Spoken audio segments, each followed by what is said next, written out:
आप जिस शख्स को ला रहे हैं उसने एक इमाम को घसीट घसीट कर मारा है, हम कैसे उसको समर्थन दे सकते हैं? इसलिए ढोंग बंद कीजिए। अगर आप यकीनन खुददार हैं बैरिस्टर साहब और अख्तरुल ईमान साहब, माथे पर लगा दिया गया कि ये अवैसी का मौलाना है, लेकिन हमें पता ही नहीं कि भाई हम जिनके लिए लड़ रहे हैं रातों दिन वो हमें पसंद ही नहीं फरमाते। कहा कि हम किसी गलत आदमी का, मैं एक आलिम दीन हूँ, किसी गलत आदमी के लिए हम वोट नहीं मांग सकते। आज आपको उसको दबंगई दिख रही है, उसका पैसा आपको दिख रहा है कि बड़ा पैसा वाला है। आप कौम के साथ खुद गद्दारी करते हैं। आप अख्तरुल ईमान साहब को भी कसम खाना चाहिए, आदिल हसन आज़ाद को कसमें खाना चाहिए। क्या झूठ नहीं बोला आपने कि सरफराज को टिकट जा रहा है, मौलाना सरफराज से टिकट को लाना है वापस? आदिल हसन आज़ाद साहब नहीं बोले ये बात? लोगों को बेवकूफ़ मत बनाइए। लाखों रुपए खर्च करके लोग आपके लिए, आपकी पार्टी के लिए काम करते हैं और 10-10 दिन तक आप उनको घुमाते हैं। क्या हक था उसका? 20 के अंदर में पार्टी में काम किया था वो, ऊपर से आया आपने उसको टिकट दे दिया। क्या देखकर टिकट दिया कि बड़ा सर है? तौसीफ साहब कसमें नहीं खाए हैं, राना रंजीत कसमें नहीं खाया है, वो फरिश्ता है कोई? कौन सी क़यादत की बात करते हैं आप? कार्यकर्ता को इंसाफ नहीं दे पा रहे हैं आप।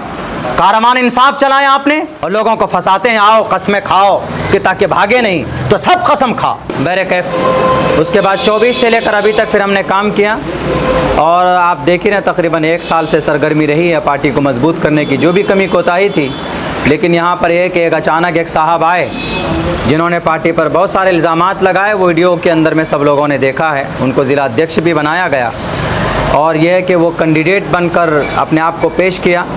लेकिन हमने पार्टी के सामने में करीब के दिनों में ये बात रखी कि ऐसा है कि मुझे मौका दिया जाए।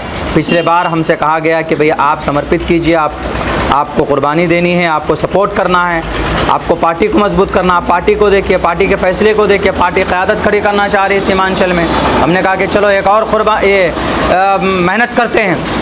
हमने मेहनत की। उसके बाद इस बार कम से कम मुझे मौका मिलना चाहिए। इनमें से बहुत से लोगों ने कहा कि मौलाना आप इलेक्शन लड़ने के लिए आए। हमने कहा कि मुझे बिल्कुल इलेक्शन लड़ने का शौक़ नहीं है, लेकिन सामने वाला जो कैंडिडेट है वो पार्टी को जिता बिल्कुल नहीं पाएगा। 15 से 20 हज़ार वोट लाना उसके लिए मुश्किल है और उससे एक अच्छा कैंडिडेट जो मौजूद है, जो पार्टी को खड़ा किया है यहाँ पर मेहनत के आधार पर, और वो एलिजिबल भी है, वो पूरी सारे लवाजमात को मुकम्मल करने के लिए तैयार है। जो आदमी 8 साल से पार्टी को खड़ा कर सकता है वो पार्टी को कामयाब भी कर सकता है। लेकिन यह है कि हमसे ये कहा गया कि ठीक है आपके लिए भी देखते हैं, आपके लिए भी देखते हैं। मेरे नाम का अनाउंसमेंट तो बहुत पहले कर देना चाहिए था। भारत के किस कोने के अंदर में पार्टी की ज़रूरत पड़ी है तो अब्दुल्ला सालिम ने किया। मैं गया हूँ, गुजरात में जाना हुआ, उत्तर प्रदेश में जाना हुआ, झारखंड के अंदर जाना हुआ, जहाँ जहाँ पर भी पार्टी लड़ी है और मुझे बुलाया गया तो नाचीज़ गया पार्टी के लिए। मेरे माथे पर लगा दिया गया कि ये अवैसी का मौलाना है, लेकिन हमें पता ही नहीं कि भाई हम जिनके लिए लड़ रहे हैं रातों दिन वो हमें पसंद ही नहीं फरमाते। उनको या तो बिहार यूनिट को या तो अपनी नहीं मालूम उनको क्या डर और खौफ सता रहा होगा। बहरकैफ हम तो बिना छल और बिना कपट और बिना किसी लालच के हम पार्टी को मजबूत करते रहे। हमने कहा ठीक है सर, जो कि हाट के अंदर में मुझे आप नहीं बनाना चाहते हैं कैंडिडेट, कोई बात नहीं, मुझे शौक़ बिल्कुल नहीं है। आपने पिछले 20 के अंदर हमने समर्थन किया, इस बार भी आप बेहतर कैंडिडेट लाइए। आप जिस क़यादत को खड़ी करना चाहते हैं उस क़यादत उसके मुताबिक फिट होना चाहिए। आप जिस शख्स को ला रहे हैं उसने एक इमाम को घसीट घसीट कर मारा है, हम कैसे उसको समर्थन दे सकते हैं? नशे के अंदर डूबा हुआ होता है और बहुत सारे इल्ज़ामात हम नहीं बोल सकते, नहीं बोलेंगे, लेकिन हमने अवगत कराया कि आपको नहीं मालूम है अख्तरुल ईमान साहब सन 2020 में उसको टिकट का अनाउंसमेंट किया। वो बोलता है कि हमने, आप बोले कि हमने हक वाले को हक दिया है। क्या हक था उसका? 20 के अंदर में पार्टी में काम किया था वो, ऊपर से आया आपने उसको टिकट दे दिया। क्या देखकर टिकट दिया कि बड़ा सर है? आप कभी भी इस तरीके से अपने लोगों को इग्नोर करके वो कभी भी क़यादत खड़ी नहीं कर सकते। बहरकैफ इस वक्त में जो जिसको टिकट दिया गया है, हमने कहा कि हम किसी गलत आदमी का, मैं एक आलिम दीन हूँ, किसी गलत आदमी के लिए हम वोट नहीं मांग सकते। इसलिए कि हमारा कुरान कहता तावनु अलल बिर्रि वत्तक़वा वला तावनु अलल इस्मि वल उद्वान, अच्छाई के लिए काम तो करो। वोट भी एक गवाही है। हम गवाही एक ऐसे शख्स के लिए नहीं दे सकते हैं जो शरीयत की नज़र में भी मुजरिम है और यहाँ समाज के नज़र में भी मुजरिम है। हमने कहा कि हमको नहीं देना चाहते तो कोई बात नहीं, कोई अच्छा कैंडिडेट लाइए। हमारे जो कि हाट विधानसभा में बहुत सारे ऐसे लोग हैं जो अच्छे छवि के हैं, वो लड़ सकते हैं। तो बहरकैफ हमने ये बात रखी, लेकिन नहीं जनाब, उनको बड़ा आदमी चाहिए। बस इतना मैं कहना चाहता हूँ आपके वीडियो के माध्यम से। मेरा टिकट कट गया वो इस वजह से कि मैं मुखिया नहीं था, मेरे पास बहुत सारे दिखलावे के दौलत नहीं थे, मेरे पास भट्टा नहीं था, मैं 25 साल का मुखिया नहीं था। हालांकि अल्लाह गवाह है, पार्टी के लोग भी जानते हैं कि जो कुर्बानी हमने दी। आज वो 40 प्रोग्राम करके कहता देखने हमने इतनी सारे सभाएं की है, 25-25, 26-26 हज़ार रुपये खर्च किया है। 8 साल से जिसने पार्टी को सींचा उसका जो पैसा खर्चा हुआ उसका अंदाज़ा किया आपने?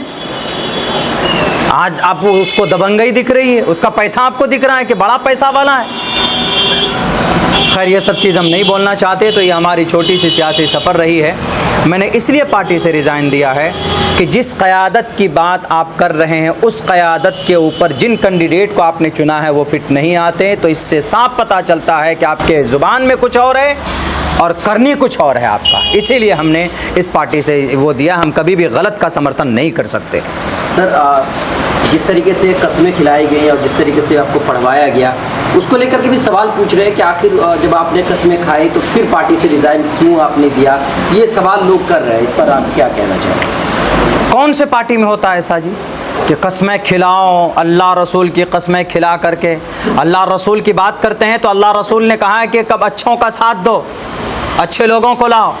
सन 2020 में आपके जिनको आपने टिकट दिया है उनसे ज़्यादा ख़तरनाक लोगों को आपने लाया है, जिन्होंने पार्टी में कुछ नहीं किया है। आप कौम के साथ खुद गद्दारी करते हैं। आपको होश लेना चाहिए। जब 20 के अंदर आपको धोखा मिला तो आपको ऐसे लोगों को लाना चाहिए जो पार्टी के वफादार हों। और आप कस्में खिलाते हैं सिर्फ इसलिए कि ताकि आपके लोग भाग ना जाएं। आप कस्में उन लोगों को खिलाते जिनको आप कैंडिडेट बना रहे हैं। और अगर आप यकीनन सबके लिए था तो सब ने कस्में क्यों नहीं खाया? अख्तरुल ईमान साहब को भी कसम खाना चाहिए, आदिल हसन आज़ाद को कस्में खाना चाहिए, तौसीफ साहब कस्में नहीं खाए हैं, राना रंजीत कस्में नहीं खाया है। वो फरिश्ता है कोई? नहीं, एक साजिश थी, हमारे तहत साजिश की गई कि कस्में खिलाइए और कस्मों में बांध दीजिए, शरीयत और अल्लाह रसूल का नाम लेकर के कि देखिए हम अल्लाह रसूल वाले हैं, और कस्में खिला करके झूठ बोलिए आप। मेरे साथ क्या झूठ नहीं बोला आपने कि सरफराज को टिकट जा रहा है, मौलाना सरफराज से टिकट को लाना है वापस? आदिल हसन आज़ाद साहब नहीं बोले ये बात कि मौलाना सरफराज को? क्या मैं अगर झूठ बोलता हूँ तो आए वो सामने में, मेरे सामने आए, बैठे वो बात करे। वो नहीं बोला कि मौलाना सरफराज को टिकट जा रहा है, बचाना है। हमने कहा क्या करना होगा भाई, डूबते को तिनके का सहारा। हमने कहा कि सरफराज को जा रहा है तो बोला वीडियो बनाइए मौलाना। क्या वीडियो बनाना है? दोनों मिलकर वीडियो बना दीजिए। अभी जो वायरल हो रहा है वो वही है वीडियो। हमने कहा कोई बात नहीं भाई, टिकट किसी और को नहीं जाना चाहिए, हमको मिलना चाहिए टिकट। तो बोला नहीं, वीडियो बनाइए आप लोग दोनों बैठकर। दोनों वीडियो बनाया के बिठा के हमने इसलिए बनाया था बैठकर ताकि हम वो टिकट हमारा वहाँ से आ जाए, किसी और थर्ड पार्टी को ना जाए। लेकिन वहाँ ऐसी कोई बात थी नहीं। वहाँ साजिश में मौलाना अब्दुल्ला को फंसाना था कि एक वीडियो बन जाएगा मौलाना का कि हम मुखिया जी को अगर टिकट मिले या बैरिस्टर साहब किसी और को आप दे देंगे यहाँ पर हम दोनों में से, तो हम समर्थन करेंगे, क्योंकि आप जानते थे कि ये टिकट तो हम मुर्शिद को देना है, मौलाना का वीडियो बनवाना है। इसीलिए एक एक चीज़ का सवाल आवाम आपसे करेगी और कस्में खाकर बांधने की कोशिश की गई। खैर उसमें तो गनीमत यह है कि उसमें कस्में कंडीशन रुकन के बाद वो लगाया गया कि मैं बाज़ाब्ता IMIM का रुकन हूँ। उसके बाद मैं अल्लाह का हलफ लेता हूँ कि मैं पार्टी से कभी बगावत नहीं करूँगा, कभी भागूंगा नहीं। आप अगर एक गलत आदमी को कैंडिडेट बनाइएगा तो क्या एक मुसलमान के लिए ज़रूरी है कि गलत आदमी का साथ दे? वो बिल्कुल नहीं दे सकते हैं। मन रआ मिनकुम मुनकरन फल्युग़य्यिरहु बियदी, देखना पड़ेगा आपको। या तो आप मुकम्मल सियासत कीजिए या तो फिर आप क़यादत की बात कीजिए। कौन सी क़यादत की बात करते हैं आप? कार्यकर्ता को इंसाफ नहीं दे पा रहे हैं आप। कारवान इंसाफ चलाया आपने सीमांचल के अंदर, मेहनत दिलो जान से जिस आदमी ने पार्टी को सींचा आपने उनके साथ इंसाफ नहीं किया तो सीमांचल के लोगों के साथ आप क्या इंसाफ करेंगे? ये इंसाफ नहीं कर सकते हैं। क़यादत की बात ऐसे नहीं होती कि लोगों को 10 दिन बुला करके आपने किशनगंज के अंदर बिठा के रखा है और टिकट नहीं दिया आपने। 32 सीट का ऐलान किया आपने। 1.5 साल से लोग मेहनत किए। मुन्ना मंसूरी ने 1.5 साल से मेहनत की, आपने करवाया कि मेहनत कीजिए। लोग जुड़े 1,35,000 लोग हैं वहाँ पर कि ठीक है हम MIM का टिकट लेकर आएंगे, हम यहाँ MIM को वोट करेंगे। अभी आप कहते कि हम लड़ेंगे नहीं। वो 1,35,000 मुसलमान किसको वोट करेगा?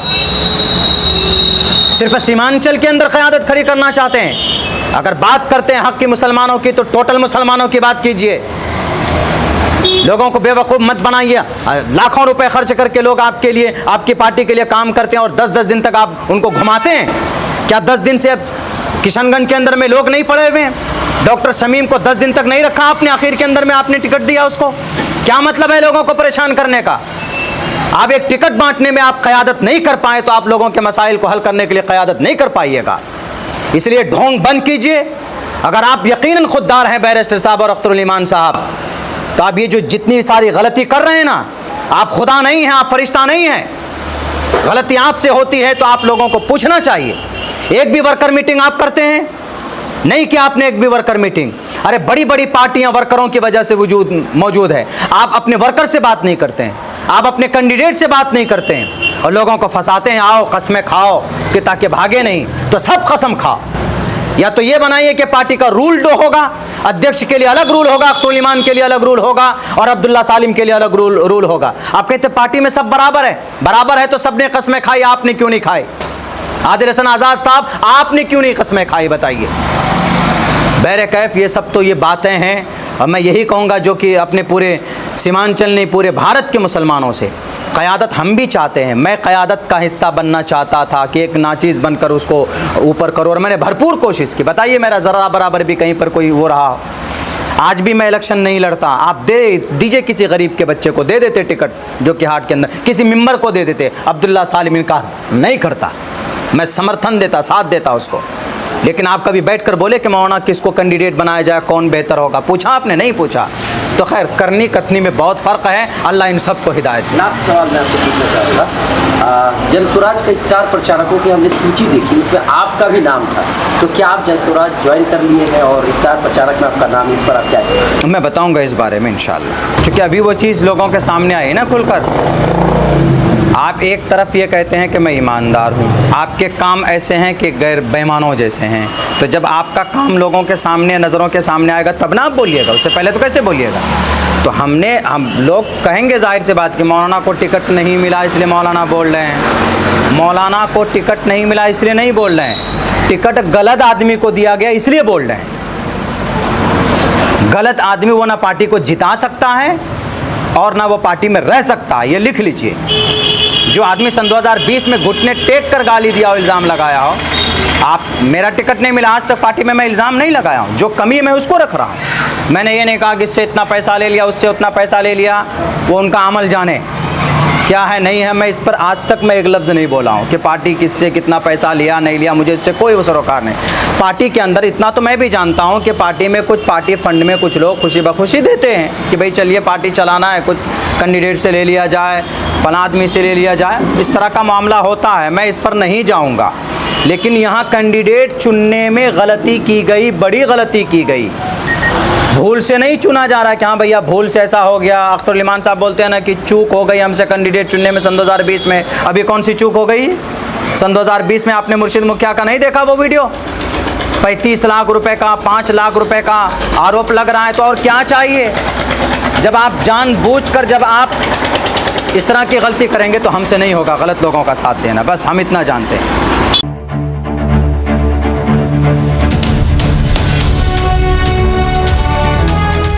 ट्रू रिपोर्ट्स, सच आप तक।